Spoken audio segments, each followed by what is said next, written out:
Computer. Hey there, welcome back to the Thrive with Lyme Summit.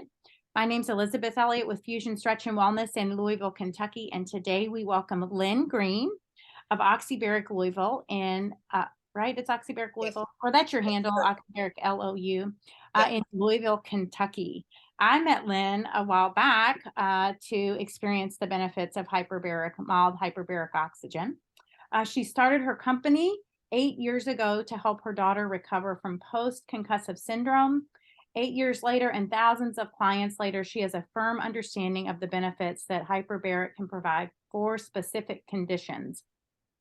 After she started Oxybaric, she realized there was more to healing than the therapies. In addition to providing mild hyperbaric oxygen, she helps clients tune in to their own inner guidance and find their unique way to healing mind and body. Welcome, Lynn. Thank you for joining us. Oh, thank you so much for having me, Elizabeth. It's such an honor to be here and to talk about what I love. I never thought I would go into hyperbaric oxygen. I did a lot of things before this, but it has captured my heart, as healing does, I think, once you get the bug.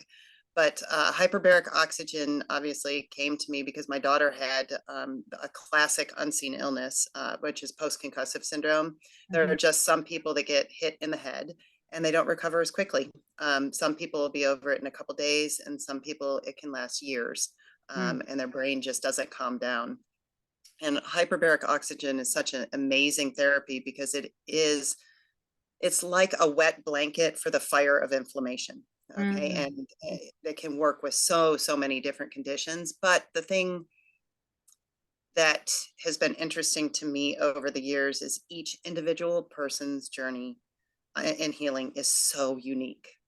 And each condition and co-condition and stress levels and all of these different things play into the healing journey.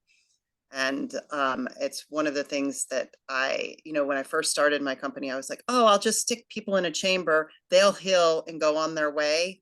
And it really wasn't like that. Our medical system right now doesn't give people presence.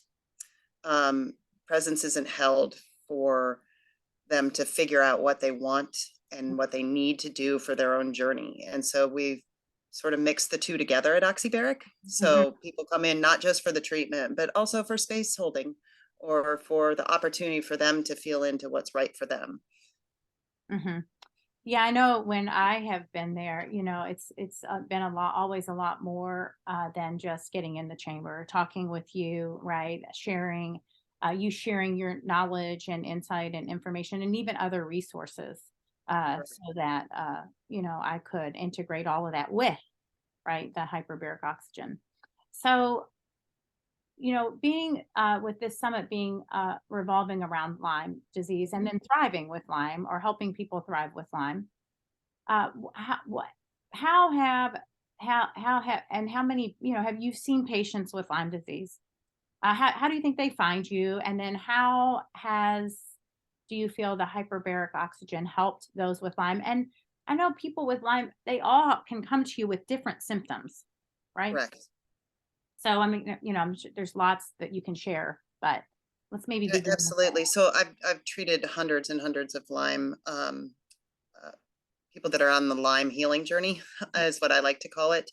And each individual person obviously has different symptoms, and they also have different needs, right? So we do a needs assessment as to what they're trying to accomplish or what they're trying to heal, right? Or have better quality of life with. And then I can get really, really honest about what I think it can do for them. Because one of the things that I've found in my own healing journey and my daughter's healing journey is that when you're given hope and it doesn't happen, it's really, really precious, right? Because if that dashed hope can spiral someone into despair, which can also create more of a healing crisis.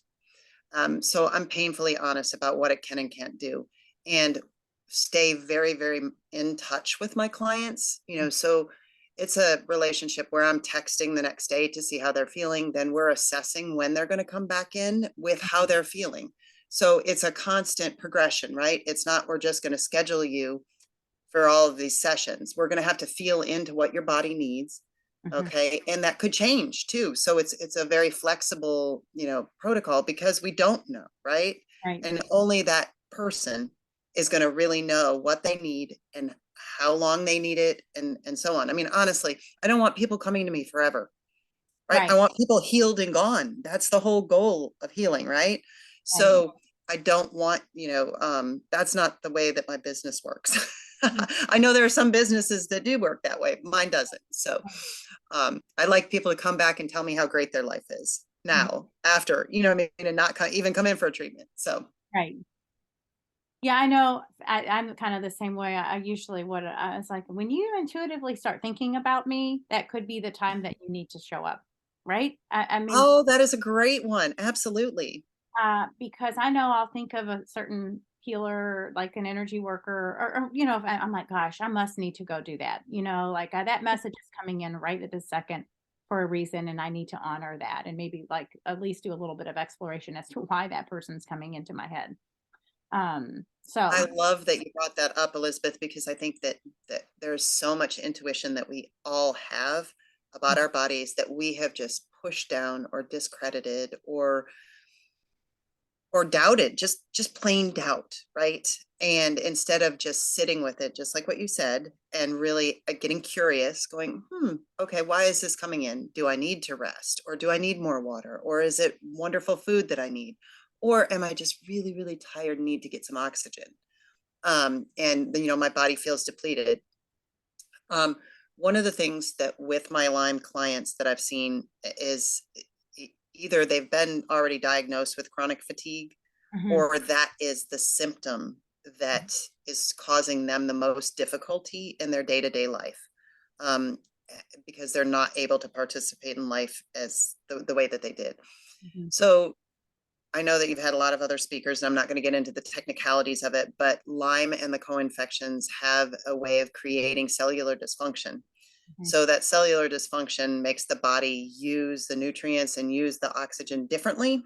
mhm, So it can lead to people being hypoxic, which means you don't have enough oxygen in your tissue, mhm, which makes you tired or quickly tired, right? You could maybe start off doing something, but then rapidly be just at zero. mhm, Hyperbaric oxygen sort of bypasses the normal mechanisms to distribute oxygen to the body and uses all the bodily fluids. So it just floods the tissue. So it sort of pumps everything back up, even if your system's not working well. mhm. It gets you sort of at a baseline. And every person's going to be a little bit different about how many treatments that takes and what that maintenance plan would be like. But it gets people back to functioning, right? And that's even brain power too, right? Because our brain uses 40% of our oxygen. Right. Well, and yeah, when you say that, you mean to me that means like potentially you have more clarity, right, to make Absolutely. decisions on what that healing could potentially look like, right? Absolutely. And so when does you find so that it helps improve energy levels? Absolutely. I know a Across lot the of board. across the board. Yeah, I know a lot of people struggle with some of those neurological conditions. I mean, oftentimes it can be depression.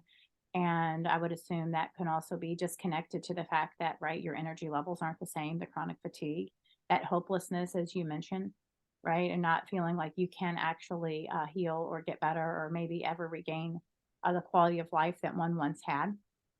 Absolutely. And I think that there's something about the oxygen in the nervous system also. And I don't have any clinical data on this, but it's just 8 years of watching people get in the chamber. There is something that comes with a diagnosis. Mhm, And I call it little t trauma, right? It's not something that, major, but it affects the nervous system just the same, right? And so the oxygen helps to unwind that also, where you can maybe take a step back and start feeling into what life could look like, even if you don't regain everything. mhm, And to relax into that, because I think sometimes when we have a trauma, or we have that diagnosis, we get a trauma, we get so locked into it, we mhm, can't see past it. mhm, And I think that is one of the key things to healing, right? Is to not lock onto that, that actual diagnosis and be able to see the possibilities, right? I mean, because there's so many different ways and things to do, but having that clarity again, will help people Mhm. get to where they need to go. And it's Right. going to look different for everybody. And I think that that's a hard thing for some people to accept. Right. Yeah. Because everybody is so bio individual. I mean, from the beginning, right? In Mhm. utero, right? Their birth experience. And, because that can be incredibly and have an incredible influence on their entire lives, right? Are they C-section, forceps, vaginal birth, drugs, no drugs, all of those things. I mean, so really way back, goes way back, right? As Way back.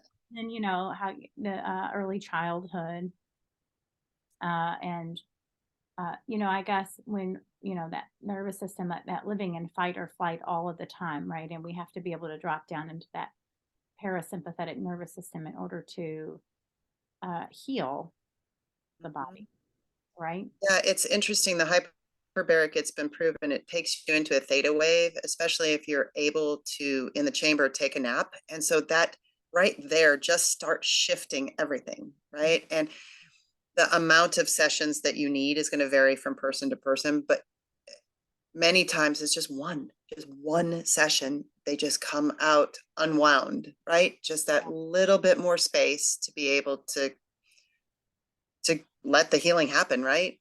Right. Sometimes it is about allowing it.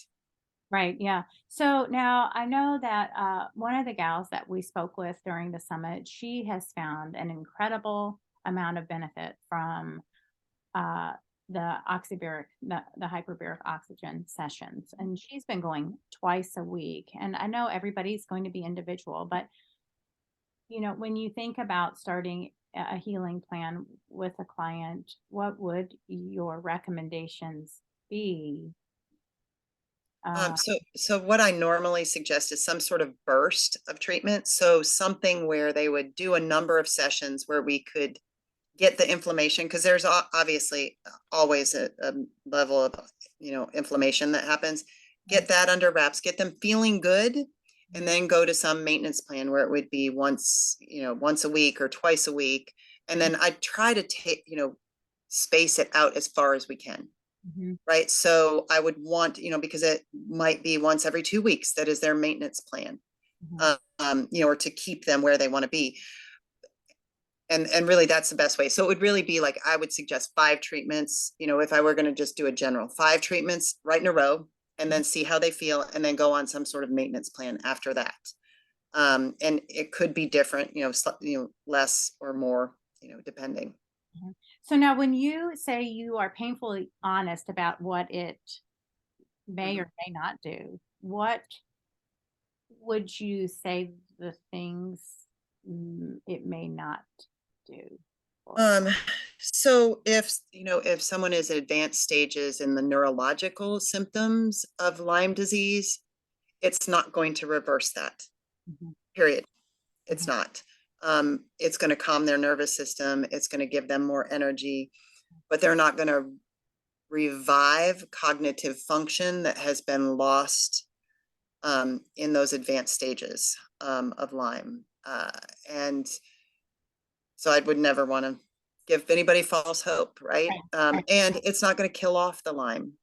I know there are some studies out there for high pressure hyperbaric that can kill off mhm, Lyme disease. It's not going to necessarily eradicate it from your system, but it can get a vast majority of it out. And those studies are on hbot.com. So if anybody wants to look up those studies and look at the high pressure, I highly suggest it. It's fascinating. Very small study group, but very interesting. And I think you said, Mike, before we started our recording, that no one's touching that in Kentucky. Correct. Anywhere? Do you know where that's taking? Yeah, in Cincinnati, there's actually a place there that yes, so not far. So yes, so the protocol is actually 2 atmospheres, which is a very hot. There's a high pressure uh, protocol, which is a lucite. It's a much more medical procedure. So the mild hyperbaric is something that also somebody can have in their home. So if they do find that it's working for them, right, and that they want to do this probably maybe the rest of their lives, they can buy a chamber and have it in their home and then just treat themselves as they need it. And that works exceptionally well for some people. And then there are other people that would get it in their house and wouldn't ever use it. So I Right. always tell them, I'm like, know your limits. Like, it sounds good that you're going to get in there, Right. but are you really going to get in there? Or do you need to make an appointment someplace and have to show up? Right. Right. Now, do you offer other, I think you offer infrared sauna, right? You I are, don't actually anymore, but I do the foot detox, and then I have a mild PEMF mat okay. also. So Okay. yeah, it's I know just that- 0 to 30. And when it comes to the foot bath detox, what kind of benefits could one see from that? And then also the PEMF. Yeah, so the foot detox is such a great indicator as to what's going into on in the body, right? And it's just another way to detox Mhm. that's also so visible, right? Mhm. So many times we detox, but we don't get to actually see what's moving or what's Right. going or any progress. And the foot detox is a wonderful way to do that, right? Even if it's just once a week or once every 2 weeks, it gives people, because so many times people with Lyme have heavy metal issues or they have candida issues, and all of that comes out, and you can see that. And you can also see the reduction in it, which Mhm. is so right, because that's so beneficial. Sometimes when we have these unseen illnesses, we don't even know we're really progressing, even though we are progressing.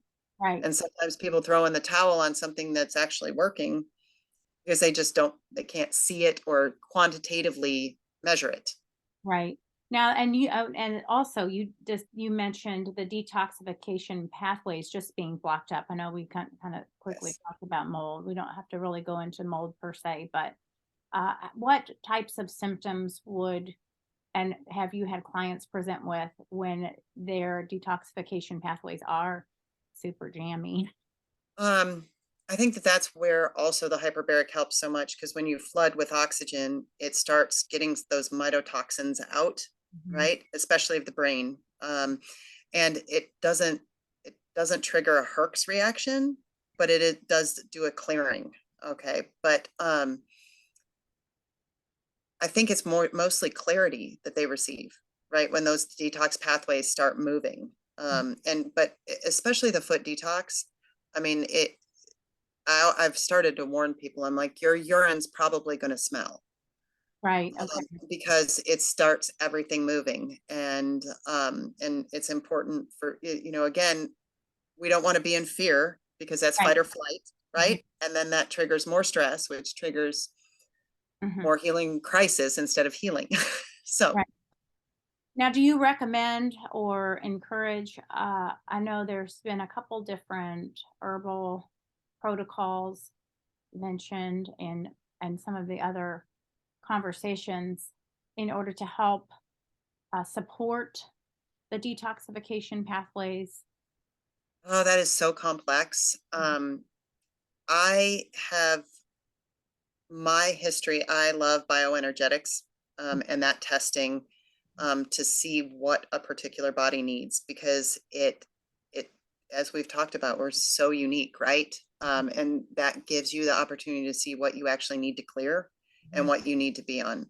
When I initially, I had chronic fatigue probably 10 years ago, and it wasn't until I got to a bioenergetics practitioner that she was able to go, oh, you don't need these 50 supplements that you think you need. You need 3 right now. And so to me, that was like a huge light bulb of like, oh, just because we think or it worked for someone else, it's not doesn't necessarily work for my own body. But I think that that's another key thing, that for people to learn how to muscle response test themselves, Right. um, if they have Lyme, and then they can actually cue in to their body's wisdom and get what they need. Right. Right. That sovereign power. Right. Absolutely. And I mean, and I know that I've sounded maybe a little loosey goosey on protocols here, but it really each person is going to be unique and they need to decide what's right for them Mm. and what feels good and take power of their journey, right? Of their healing journey. It's so important. I mean, and I've seen it time and time again, and they can give themselves permission, Right. right? Like I don't have to do it the way they tell me. Mhm. I can follow it and trust my intuition and go with that. Mhm. Yeah, and I know I think that can be really difficult in today's world. We are, first of all, we're so distracted by so many different things, right? So many. Um, and it can be hard, I think, to discern from intuition, that Mhm. almost inner guidance system, or whatever connection to divine, or whatever that is, right? And fear, like, of making maybe the incorrect decision, or right, like you get these sort of messages that sometimes we don't know if we can actually trust them.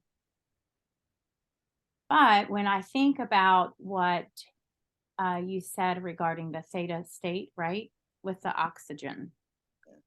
when we are in that state, right, we are in a space where oftentimes that insight can actually show up. And if we're in more of that space, right, then the fight or flight and the constant craze of life and chaos, then we can actually uh, find our way to, right, to that clarity.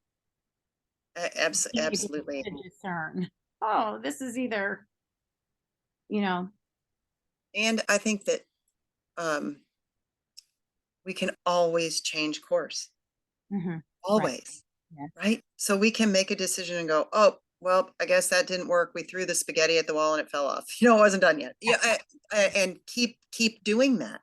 mhm, And I think that we've become fearful of taking control of our own health because we think something dramatic is going to happen, and something dramatic may have already happened, right? mhm. And so why Yeah, not try?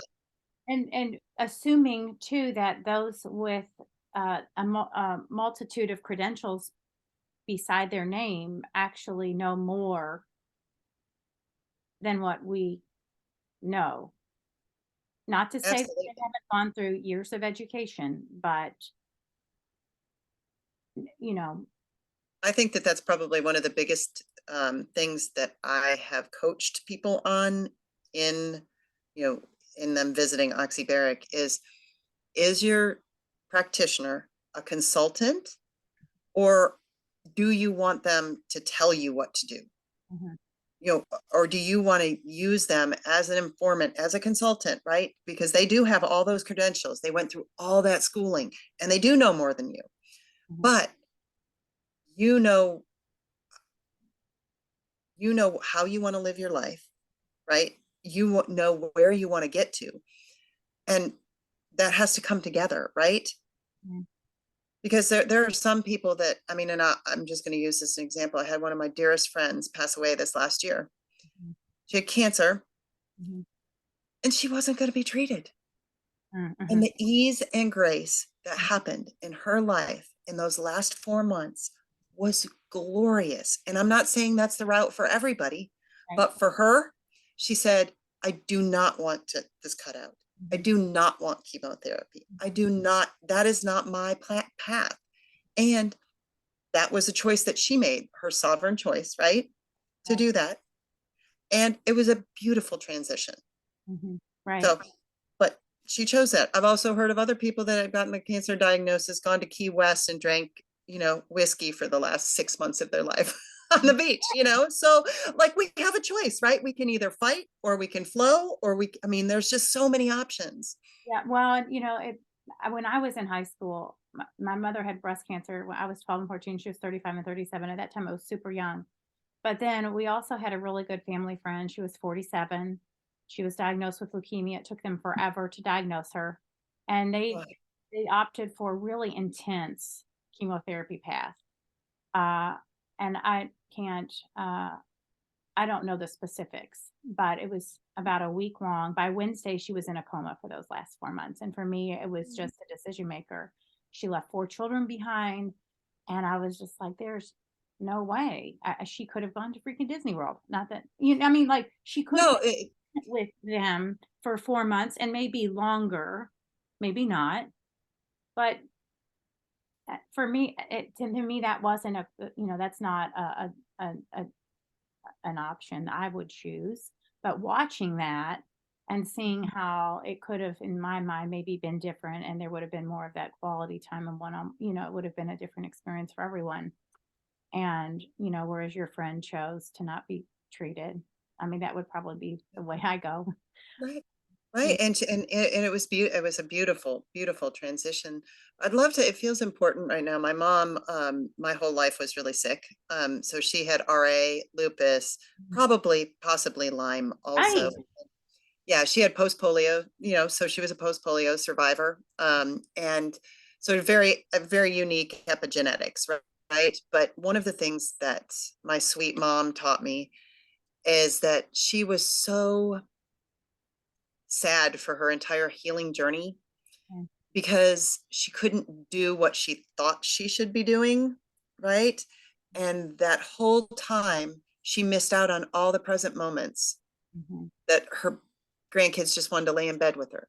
But she was so caught up that she couldn't be outside doing XYZ, which they didn't care. Yeah. Loved ones really don't care. They just want to be with you, Right. right? But those are the stories that we tell ourselves. And I think that in any healing journey, sometimes we need to be right there, right? Yeah. We need to be resting. We need to be still. And we fight it and we try to run and we try to, I Mhm. think sometimes there can be just profound healing in just that. Yeah, sometimes I agree 100% with you. One of the moms that I did interview, she has 5 kids, and that has been one of the hardest lessons for her is that the days I'm tired, to just accept it's okay that I'm not out ice skating or whatever with them, right? That we're just gonna lay in bed and watch movies together. But you Oh, can get hung up in all those things that so I could see experience tremendous sadness for all the it's just again, like one of the gals on one of her Instagram posts is like, if 40% of energy is all you've got for that day, that's okay, right? yeah, just Embrace that you've only got 40% today, right? And that is okay. But we're taught in this fast ass crazy world that we have to go, go, go and do. And maybe for that particular soul in this go round, it is about finding the present moment in even illness. absolutely. Because I mean, there's still the beauty in the present moment. I mean, there's still all that magic that's available. But anytime we want to be someplace other than the present moment, it's not benefiting us. It's not Yeah. helping us heal, Yeah. right? Because we're shoulda, woulda, couldas, right? And never fun. No, and it's so much of this is in hindsight, right? Even like learning to trust our intuition. Oh, remember that time I felt sick to my stomach and I made that decision I knew I shouldn't be making anyway? Like you can Right. go back and see this. And so then you start to like tune into that feeling, the sensation in the body. Oh, Mhm. I'm having that feeling again, the same time when I made that decision that didn't work for me, right? That treatment that didn't work. So, and then noticing a different feeling when you have come upon, a treatment or an idea that it did, is working or does work, right? And sometimes, Right. again, even tuning into the physical sensations of the body, I think so many people are removed from, right? Our body talks to Oh, us all the time. all the time, all the time. It's so interesting. Something just popped in my mind about this. I think that one of the reasons that I'm so harp on this hope, fault not giving false hope, is I think that we fantasize about what a treatment can do for us, Hmm. right? Right. Instead of just letting it unfold.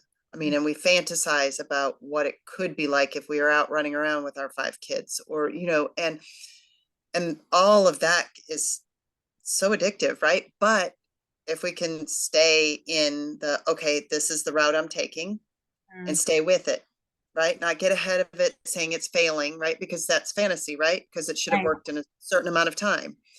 But Yeah. in a reverence of like, oh, it's working. Let's see where we're going. and let's see, I'll make a decision today if I'm going to continue it or not. Right. And then just sort of keep plodding along that way. I think that really, isn't that sort of the key to life? Yeah. I mean, one moment at a time, right? Right. Stringing together Yeah. present moments. Yeah. Yeah. And it can be hard. It can be very hard. That's part of the journey, right? Exactly. Well, thank you so much for joining us. Please let our audience know where we can find you. I would love that. My website is probably the best place to find me, www.oxybaric.com. Look forward to seeing you all. And your handle, right? Oxybaric LOU, right? Yes, is on Instagram. Correct. All right. So you can find Lynn at oxybaric.com. And that's OXYBARIC.com. And then her handle is again at Oxybaric LOU for Louisville, Kentucky. Thank you so much again for joining me and sharing all of your wisdom. And I hope everyone has a great day. Thanks so much, Elizabeth. Take care. Bye.